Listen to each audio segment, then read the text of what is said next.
As the sheriff mentioned, thanks for coming down this morning.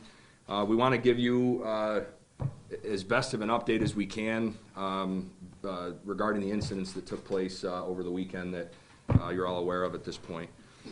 So once I get done with the City of Geneva's facts, I'll turn it over to Chief Hedworth, and he can speak on the 2 overdoses that the City of Canandaigua dealt with.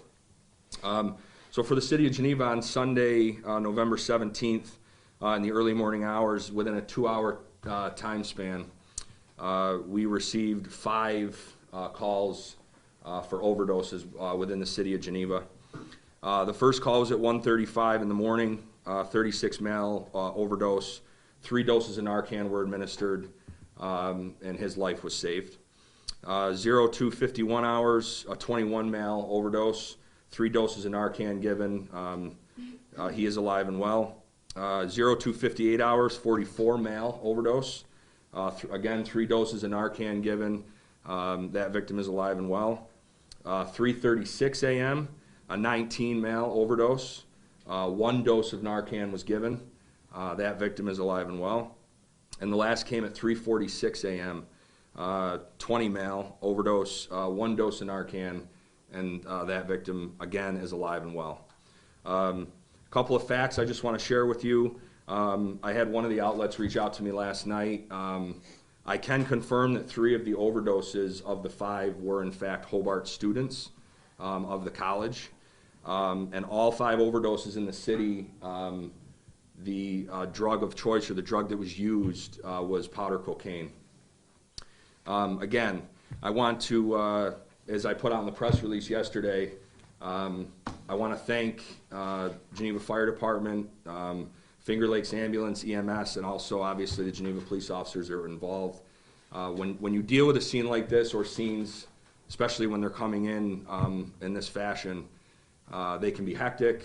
There's a lot going on, and due to the professionalism and the training and the quick actions of everybody involved, obviously we're in a place where all 5 of these turned out successful, and that we did not have a fatal out of the 5 that were reported within that 2-hour period. So I'm going to turn it over to Chief Hedworth, and he can talk to you about the 2 that Canandaigua had. Good morning, everybody. I just wanted to take a moment, echo Chief Pastelot's comments and thoughts. First, not only the officers, but other first responders. I mean, Narcaning and saving lives is something that law enforcement has been doing for years now, ever since we've all adapted carrying Narcan. So it's one of those things I think that gets kind of overlooked and kind of not brought to the forefront all the time. Like the chief said, these things are very hectic. Obviously, you're talking about making decisions in a very short period of time. So to our incident Sunday morning at about 5 a.m., officers were dispatched to an overdose at an address in the City of Canandaigua. The first officer on scene, prior to arriving on scene, received information that somebody in the house had already Narcan this. It was a 28-year-old male that was unresponsive. So he had information going in that Narcan was already issued once before he got there, or administered once before he got there. Arrived on scene, found the male still to be unresponsive, issued a 2nd dose of Narcan, which proved to be ineffective.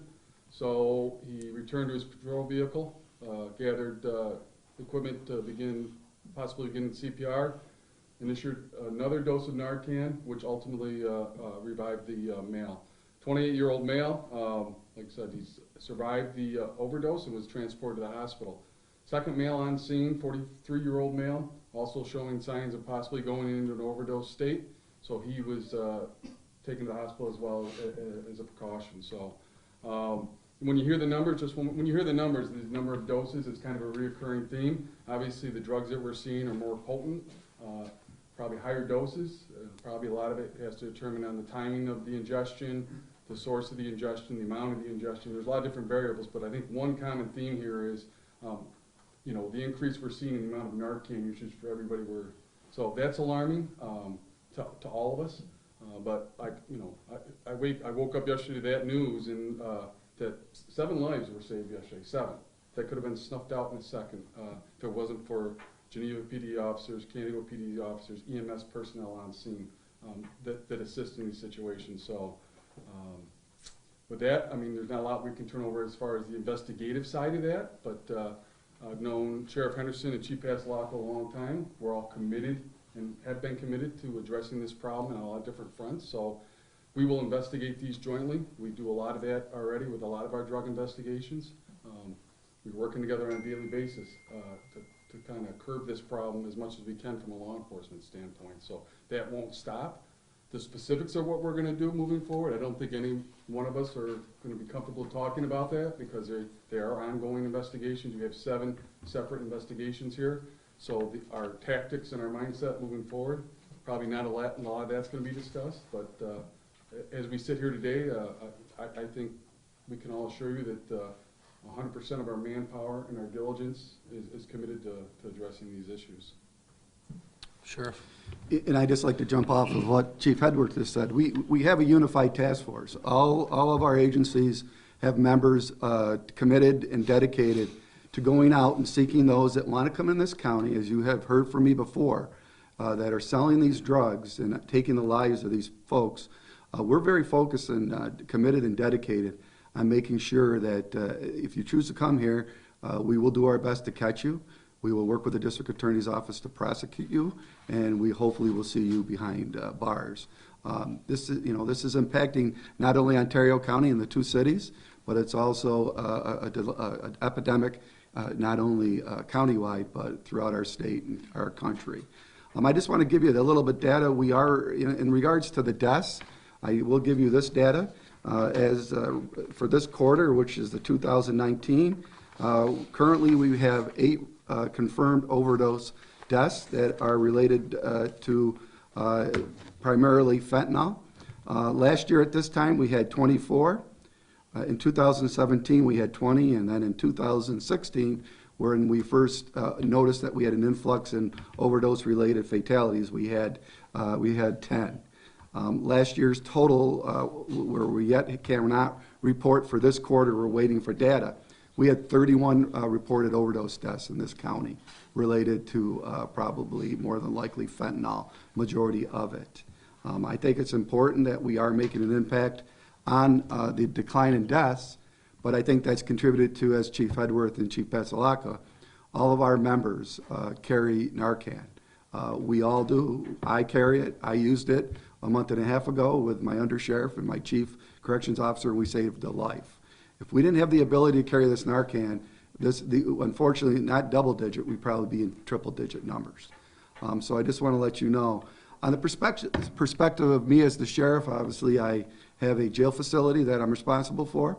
Our inmates, when they come in, are offered every opportunity for substance abuse assistance. We do contract with FLACRA, which is our local agency that deals with those that are struggling with substance abuse.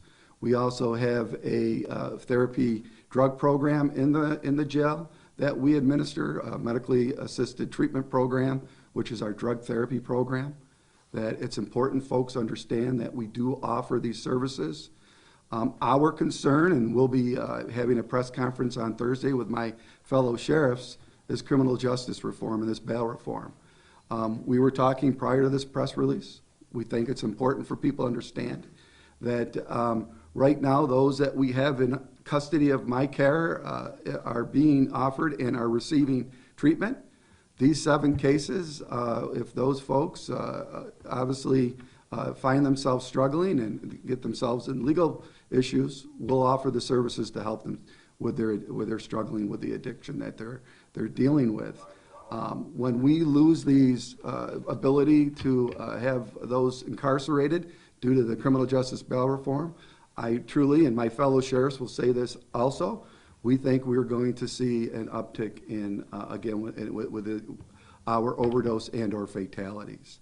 We're concerned about losing the ability to give them the treatment that they should receive.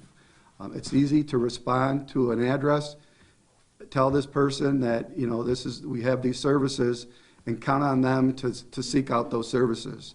Where if they're in our custody, part of their program to hopefully get, before they are released, to get the services. And the inmates that are in my care right now are very grateful that they have the ability to receive the treatment. Does it always work? No, but majority of the times it does. So that's something else that myself and the two chiefs, and as well as these lieutenants sitting in this room, are concerned about.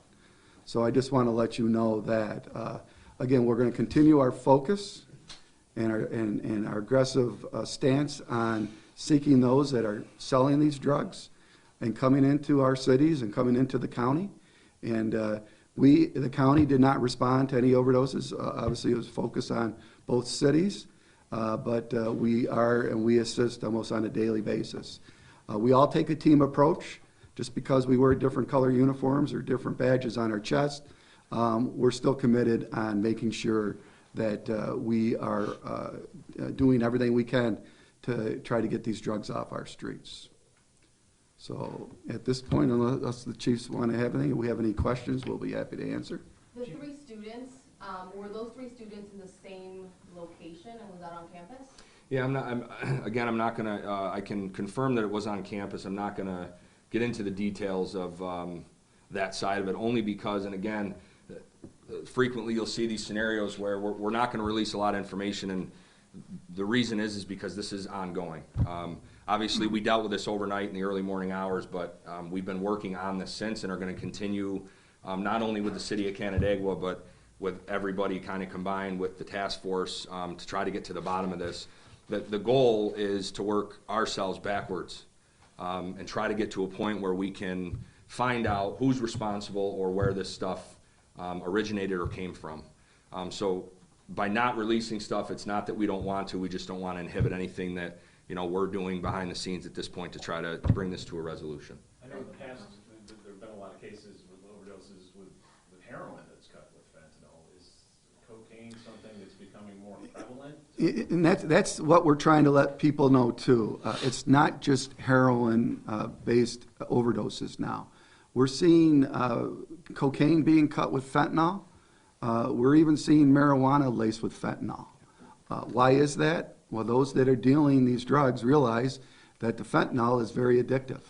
And they'll take the opportunity to cut their product with this fentanyl, hence the cocaine. People, again, you're rolling the dice when they go out and buy any drug off the street. And this is case positive that here are more than probable, we're waiting for confirmation on toxicology, but more than probable that this was laced with an opioid or opiate-based product, probably fentanyl. Chief, you said Hobart were students, Correct. so there were 3 males. Correct. Okay. Yep. So all the victims were males, correct? Yes. What was the age of the first male? I didn't get that. I'll give you a copy of this too. The first male at 135 was a 36 male. Okay. Was Narcan used by, I think you mentioned Narcan was used by somebody who was with the people who were overdosing? Was that just one case? It was just our case. The response, so the officer that was responding, dispatch did advise prior to that, the female in that residence did administer Narcan, which, was one of those things, I think we all believe that, the ability for people to access Narcan in their own homes, because a lot of folks are being touched by this problem, and people are trying to be proactive as possible, so they have a loved one that they know is struggling. It's accessible to the public. So it's not the first time, and we don't really know how much it's being used because it's not tracked. Unfortunately, in this situation, we knew that it was used, but I would venture to guess there's probably a lot more overdoses out there that none of us know about at this table because it just doesn't happen where they call 911. And the danger is this, the way the Narcan works, once it's administered, it'll take them out of, it can take them out of that overdose. But the danger is the shelf life on the Narcan, if it doesn't last as long as the drug they ingested, they are at risk of slipping back in. So if somebody in their own home administers Narcan to a loved one and never calls 911 or never gets medical attention, you still are at risk from slipping back into that overdose once the Narcan wears off. So I would encourage people, if you're using Narcan at home and you administer it, make sure you get medical attention for that individual. Don't be afraid to go get medical attention because there are good Samaritan laws out there that will protect you. So I think a big part of this piece for us is to look past the law enforcement side and on the other stuff that we see and do on a daily basis. The little stuff that people just, they all know we're out there arresting people, but what about the other side of what we're seeing? So I think it's Go ahead. I think it's remarkable to talk about the 3 dosages that you guys are administering. Can we just talk about, or can you guys explain, I mean, are your officers carrying multiple dosages more than they were before? And is it typical to see that you, because the drug is so strong, that you're giving instead of 1, 3? Yeah, Is so- that something to talk about? So what I will say is, within the last year or so, and I can't speak for the other offices here, but I would assume that it's the same way. We now went from carrying Narcan for an overdose victim to now carrying Narcan for an overdose victim, and then an officer has their own dosage of Narcan that each officer carries with them for themselves. Because of when you go into a scene, fentanyl is airborne, let's just say. It can be fatal, it can be inhaled, ingested, absorbed through the skin. Frequent times officers have found themselves in an overdose scenario treating a victim, and they are then secondarily exposed inadvertently or accidentally to that. So we are carrying multiple doses of Narcan each officer is issued. As far as the dosages go, that all goes along with training. When we get to a scene, if we feel that there's an opiate at play, and we are going to administer Narcan, we do that. And then the training will take you further into how long you wait, what signs you look for, and in that waiting time, if you're going to administer a second dose, what to do in the meantime, whether that means, starting CPR or rescue breathing. Obviously, at that point, if you have a victim that's not breathing, pumping or CPR or helping them breathe at that point is obviously your main focus, to let the Narcan start to do its job.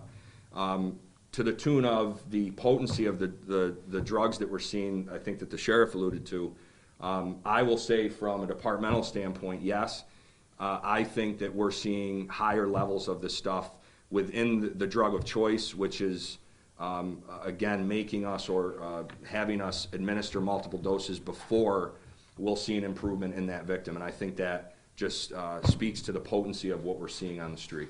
Chief, you may have said this, but with the Canandaigua cases, were they also cocaine? We're not gonna get into specifics. We believe there was a mixture of drugs there, that's all I'll say at this point. But before we walked in the room, the conversation with Sheriff Henderson with his coroner background, I think a couple of years ago, the federal agencies, they can kind of dictate where this stuff goes, and I think we spoke a couple of years ago at a seminar, and the sheriff can speak to it better about, they warned us that this fentanyl stuff was coming, you're gonna see it, and I think the federal agencies, law enforcement agencies, were seeing trends of that, influx of that drug, and they say it's bad.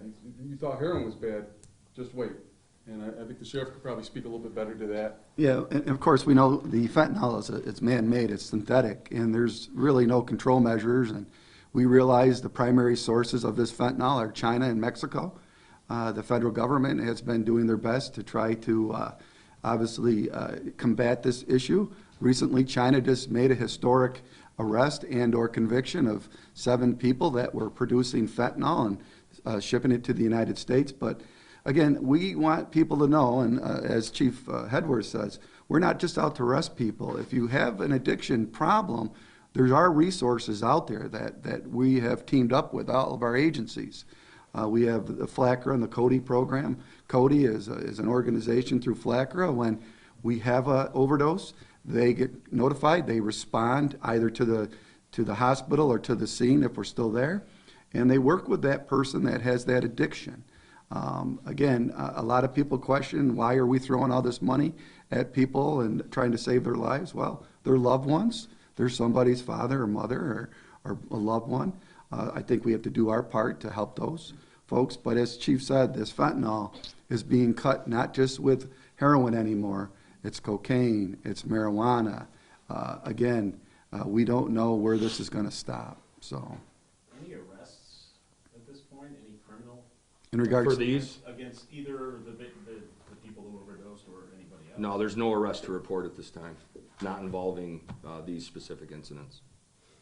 Is your investigation taking you somewhere to figure out, let's say for Geneva and Canandaigua, if these particular pieces are somehow related or might trace back to the same dealer or same person or whatever the proper term is? Yeah, so we certainly will, are looking into that. And, again, we're going to be very careful to say at this point that they're not related at this point, but, we're trying to get ourselves to a point where we can definitively determine whether or not they are.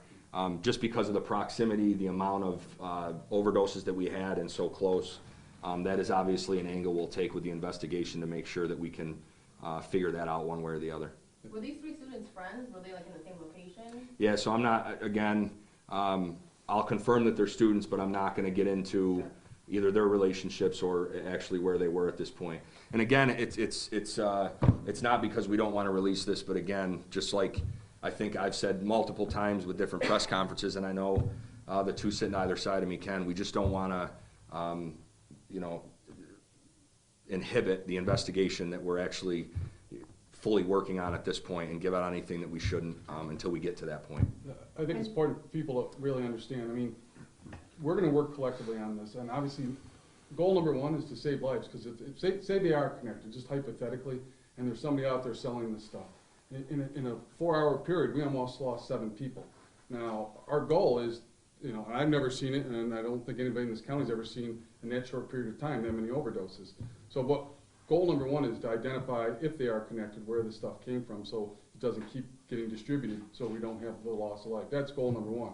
Goal number two is, you know, whoever provided this stuff is to identify those people. So those are our 2 goals, and I don't think anybody at this table wants to jeopardize that, because you're talking about the possibility of a loss of life here. And that's real. That's not something that gets said to scare people. And to the sheriff's point, you asked why we do it. I venture to guess, if you talk to the family members of those 7 people, they're really grateful we're doing it. And what could have been the other side? Instead of 7 saved lives, you could have had 7 death notifies. There's a big difference there, so. Can any of you say, you know, in your respective departments, how many times, maybe within the last year or maybe this year to date, that you've had to administer Narcan? I can tell you this, about 2 years ago, I don't have the exact numbers, but we were well over 20 times that we brought people back with Narcan. Those numbers have come down, and I don't know if we want to attribute that to the, I think it's part of the education piece of people, the preventative piece. But again, I go back to, I think there's a lot of people that are Narcan people in their own homes, and loved ones in their own homes, that we just don't know about it. So I think that there's a multitude of reasons behind that. So the numbers have come down, which is reassuring, but that doesn't make me sleep better at night thinking that the problem's still not there. Because we don't know what we don't know right now. For Geneva specifically, this incident over the weekend put us over 20. 20 separate incidents, not just, you know, we don't count the 3 doses for each of these victims, 3, 6, 9. That would be 20 separate incidences where we've gone to different addresses and had to administer Narcan. And we're about the same number as Geneva, probably a little bit higher with the size of the county, but at least 20, if not more. What's the impact on resources for you guys when you have to, you know, get dispatched to these calls, and you're obviously spending, it's not just something quick and done, you're spending time with these folks, making sure that they don't go back into the OD. What's the impact on resources?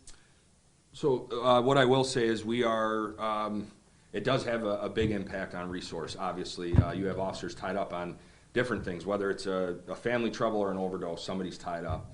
What I will say in this county, and I'll speak specifically for Geneva, and I'm sure Canandaigua was the same way, we have a very good relationship with the sheriff's office, thankfully, where in times like this where, you know, we're running a certain number of guys at night and we have all these events going on, they know what we're doing, they can see what we're doing, we can see what they're doing. So it's very fortunate that one of the overdose calls, I was able to see that one of the sheriff's deputy sergeants was assistive on one of the scenes there. So routinely, when resources are spread thin, such as Sunday morning, we get a ton of cooperation from the sheriff's office to come in and help us when and if it's needed. But back to the resource itself, yes.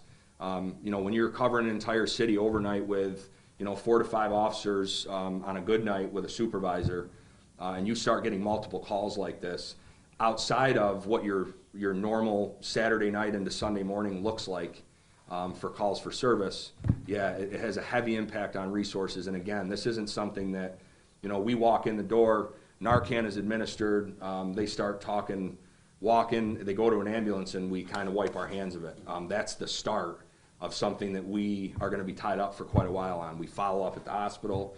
These calls are made to Cody. You know, there's all things that are in motion that, again, tie us up for a good period of time. I would echo that. I mean, I think for a lot of people, when you talk about resources, people often, they have no idea all the follow-up investigation goes into a simple investigation, just a simple investigation. So you throw something like this in the midst of that, and now you have all this other activity going on within the city. That all has to be addressed. And I think for the people that don't work within law enforcement have a really good understanding. It is very time consuming because, as the chief said, in our instance, there was multiple people in that house that we were dealing with.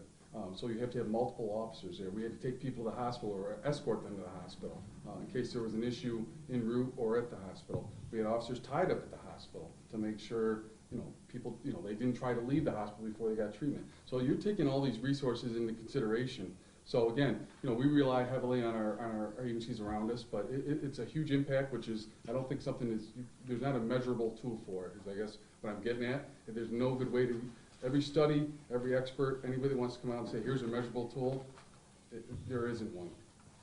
That number of 20 that you gave a little while ago for use of Narcan, you all kind of used that figure. Was that for this year? I think sometimes during that. For me, for Geneva, that would be the 2019 year, yes. Okay. I would say we're probably slightly below that number, a little less than that number, which is we're seeing a decrease over the last couple of years, but we're still administering right around at that same pace. Okay.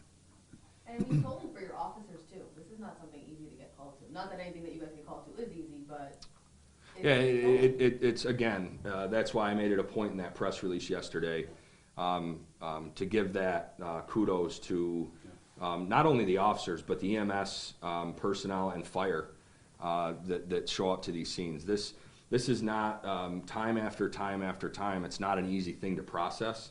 And in the mix of all of this, you end up getting one fatal, and that kind of changes the whole mindset on kind of what you're doing. And it's almost like you take it personal, because none of us want to see anybody lose their battle to this addiction. So yes, it's a very taxing thing mentally for first responders in general to have to go to these scenes over and over again. The other thing I would add to this is we all live in these communities. We all grew up in these communities. Our families are here. And I can speak for me personally. Telling somebody that a loved one has passed is a very difficult thing to do. And I think that kind of gets lost, and it never gets easier. And the sheriff's been around a lot longer than myself and Chief Paslakwa, and I'm sure it's never gotten easier for him. So yeah, I mean, we've gone to these scenes and brought people back, so it's a difficult thing, but it's also that good feeling. But we've had it on the other side as well, where it's a very difficult thing. I'll share this story. Right before I left to come over here, I was pulled aside and said, hey, we had a missing person report over the weekend.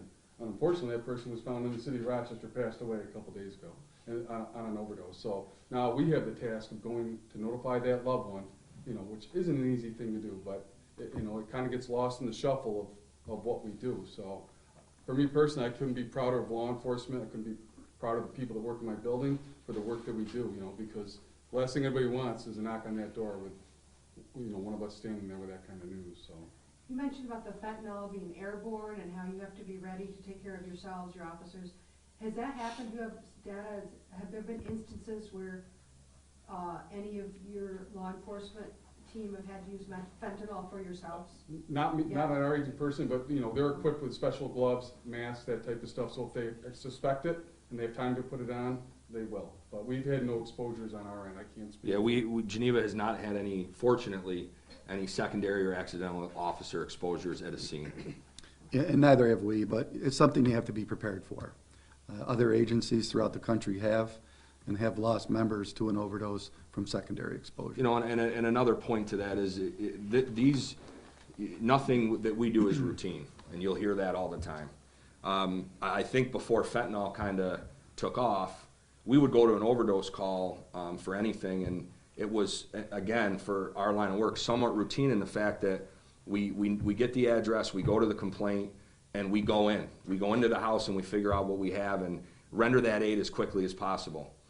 Now what's happened is, en route to these complaints, you're now having to think secondarily about accidental exposure. So now we have a policy within Geneva that we try to do our best when we go to an overdose to not allow an officer to go into that scene interject himself in that scene unless he's got another officer with him, for the purposes of if one of them is accidentally exposed to this or they walk into something they don't know what they're walking into, they have somebody there to help them. So this whole wave of overdose and fentanyl and the potency that we're seeing not only has turned a corner for an addict who doesn't know what they're ingesting and finds themselves in these scenarios, but also for fire, law enforcement, and EMS going to these scenes. You're having to now navigate and think about things that we necessarily didn't have to a couple of years ago before this became such a thing. Can you say if, or I don't know if you can say this, but any of the 7, any or all of them still in the hospital or treated and released? Again, I'm not gonna, I know some have been treated and released. I'm not gonna get into specifics on where they are, if they're still being treated at this time. Is there some sort of requirement that they, you said there were no arrests, but I'm wondering if there was some requirement that they go into a treatment program or do something that law enforcement is requiring them to do because of this? Well, unfortunately, if they're not taken into custody, we can take them into custody under the mental health law or public health law to allow us to at least get them the care that they need. But when they get discharged from the hospital, unfortunately, they're in the care of those folks and not under legal charges.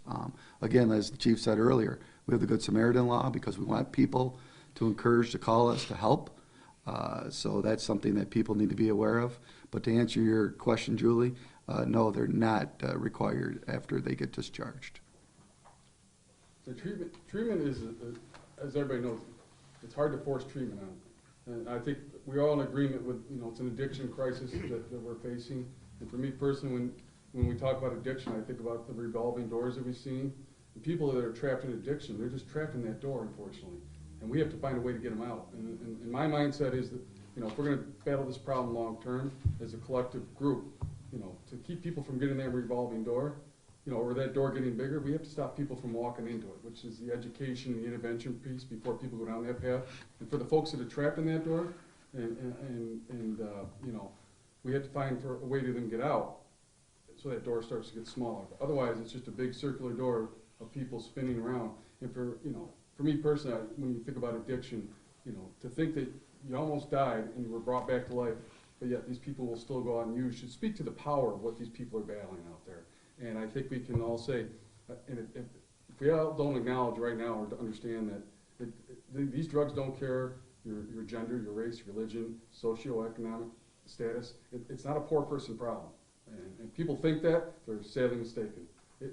This is something that does not discriminate. So, how much has that changed the law enforcement approach over the years to drugs? Because I'm sure it wasn't always this way. No. Where? Oh, our recruits, they spend a great deal of that time in their caddy, and we'd be remiss to sit here and not talk about the mental health portion that's intertwined in a lot of this. Mm-hmm. Like I said, in the law enforcement, I started 20 years ago. The mindset needed to change, and it should have changed. And you have to look at it from a human side. You have to have empathy when you look at it, and you have to ask yourself, we see people do horrible things to people around them that are addicted to drugs, and you have to ask yourself, what would drive a person to do that? And if you sit back and say, it's got to be something pretty powerful. So the people out there that ask, why are you wasting money on this problem? Because it's the human side of it. Think about it. That's not a normal human reaction to almost die and then go back and do the same thing you just did 2 hours ago. So in the law enforcement side, and maybe as you grow in this career or you get exposed to more, it had to change, and it should change. Because we've talked, we're not going to rush our way out of this problem. If anybody thinks that, it's not even feasible to think that. But we go into people's homes every day when they call us because they're in crisis in some way, shape, or form. So what better people to help provide that information or to help steer people? We help people every day. We don't arrest people every day, but we can help people steer them, give them the information. I've had mothers call me sobbing because they're so afraid their son's going to die and they can't get them help. But we can put you in touch with the resources. So I'm a big fan of getting your information from the tip of the spear, and that's us. And we can help you. And that's how the face of law enforcement has changed. So if we're going to solve this problem long term, it's not a linear problem. It's a multifaceted. We didn't get here by one reason. And we're only going to solve it by doing a multitude of things. And law enforcement can do a lot of different things to help in that. So not just arrest people. Anything else? All right. right. I want to thank you again for Yeah. coming. If anybody wants a copy of the notes I said earlier, I will provide that. Thank you. Thank you.